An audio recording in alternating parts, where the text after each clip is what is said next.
আসসালামু আলাইকুম বন্ধুরা। আজকে আমি রান্না করব ঘিমা শাকের চটচটি। এর জন্য কড়াইতে বেশ খানিকটা পেঁয়াজ দিয়ে নিচ্ছি, হাতে মাখিয়ে করব। দিয়ে দিচ্ছি রসুন কুচি পেঁয়াজের সাথে সাথে।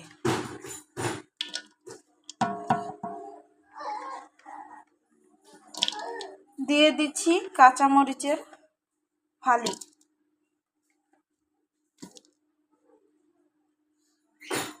আমি অন্য কোনো মরিচ ব্যবহার তেমন করব না, তাই কাঁচামরিচটা একটু বেশি দিয়ে দিলাম। এখন দিয়ে দিচ্ছি কুচানো আলু,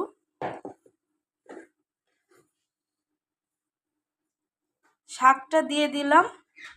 ঘিমা শাকগুলো আগে কুটে ধুয়ে নিয়েছিলাম। এখন দিয়ে দিচ্ছি পরিমাণ মতো লবণ,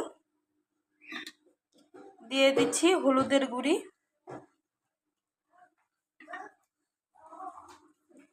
দিয়ে দিচ্ছি একটু শুকনো মরিচের গুঁড়ি কালারের জন্য। এখন দিয়ে দেবো একটু বেশি পরিমাণে তেল। তেল দিলে ঘিমার তিতা ভাবটা থাকবে না। এখন আমি হাতে ভালো মতো মেখে নেব।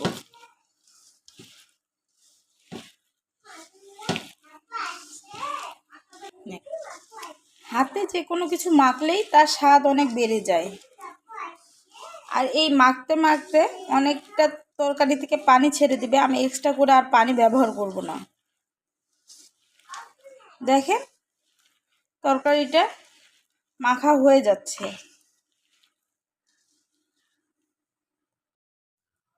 দেখেন আমার ঘিমা শাকটা হয়ে গিয়েছে। আমি চুলায় বসিয়ে দিয়েছিলাম, পানি শুকনো শুকনো করে নিয়েছি, শুধু তেল ভেসে উঠেছে।